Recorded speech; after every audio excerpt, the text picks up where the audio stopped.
Alright, students, moving right along. Let's take a look at number 4. Let's try to find the equation of a line passing through 15, negative 6, negative 5, 2, and 5, comma, negative 2. Hint, find the slope first. Well, what I'm going to do is I'm just going to focus my attention on 2 of these points. And the reason we can do that is because we know that we're talking about a line.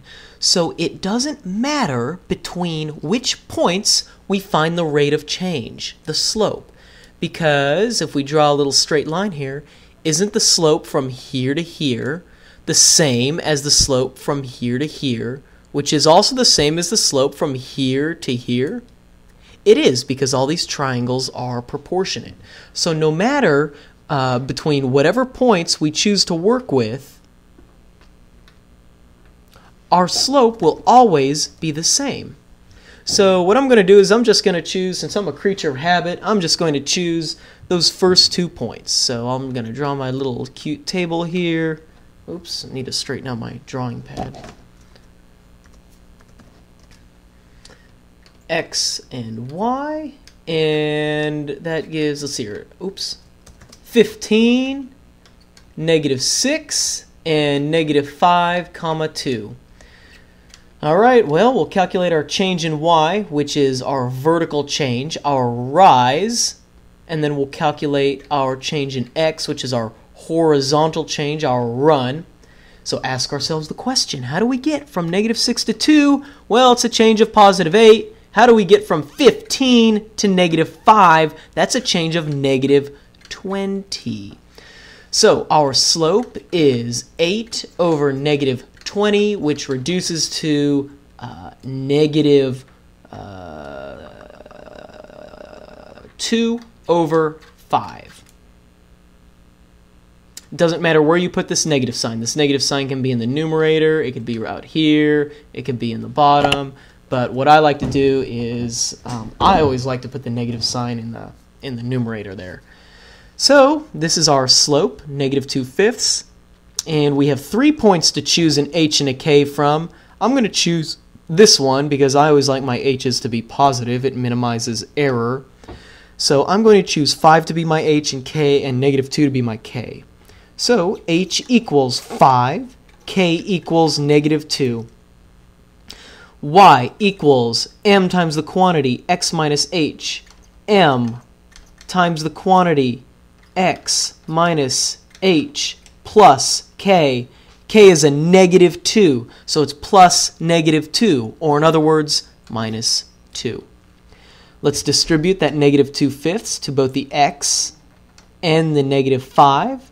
So we have y equals negative 2/5 x plus negative 5 times negative 2 is 10. 10 divided by 5 is 2.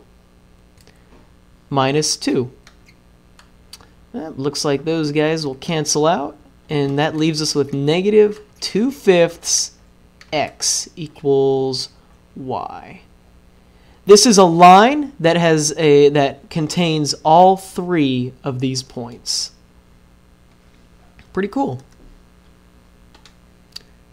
Let's move down here to number 5. A line that best describes the given graph. How about a line that describes the given graph? Let's make some drawings on here. This is absolutely critical. So, what we know is that we love to work with, this is the most versatile form of the equation of a line, the slope-intercept, which is just our good old mx plus b. That's what we spent the previous unit studying, where m was our slope, or the angle of the line, the rate of change, and b was our y-intercept. So here's our y-intercept, because this is our y-axis. Here's our x-axis. So our line intercepts y at the point B, and it looks like that equals 3. And we need to measure our rise and our run. And it looks like if we choose this point here, we can go up 1, 2. There's our rise of 2, and then our run of, wait, hold on. Oh, sorry. It looks like our, I'm trying to see this on my screen here. I'm going to say that this is a rise of 2 and a run of 1. That's what it looks like to me. And our line is sloping upward, so we know that our slope is going to be positive, and we just measured that the rise is 2 and the run is 1, so our slope is 2. So we have an m and we have a b, so our line is y equals 2x plus 3. Okay, a horizontal line, if you can hear that talking in the background, that's my landlord Sanford. Maybe he'll make an appearance. I can get him on camera for you. A horizontal line that passes through -3, -8. So our horizontal line is, it looks like this. Well, looks like this right here. A horizontal line has a slope of 0 because it has no rise. And so know that our horizontal line has a slope of 0, and we have a point here, h comma k. H equals -8, k equal, h equals -3, k equals -8. And again, we will plug and chug y equals m times the quantity x minus h plus k. 0 times anything is 0, minus 8, so y equals -8. All right? And so this is our horizontal line that contains the point -3, -8. I'll move right on down to number 7. And if I'm going too fast, just pause this. The reason I can go fast here is because y'all can pause and rewind, and hopefully I'm being clear enough to where this is beneficial.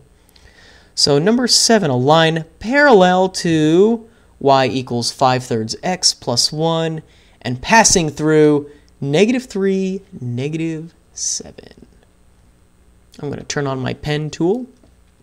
Okay, a line parallel. Remember, we are endeavoring to always find our m, our h, and our k. So the information that was given to us is the fact that we are looking for the equation of a line that's parallel to y equals 5/3 x plus 1. And when we talk about parallel lines, we mean to say that the slopes of the lines are identical. If this line has a slope of 5/3, then all lines parallel to this line must also have a slope of 5/3. The reason for that can be pretty intuitive. Assume these are all parallel lines, meaning they will never ever intersect. The rise and the run on that line is the same as the rise and the run on that line, which is the same as the rise and the run on this line. Therefore, all slopes on all these lines are all equal to each other. Therefore, a parallel line, a line parallel to this one, must also have a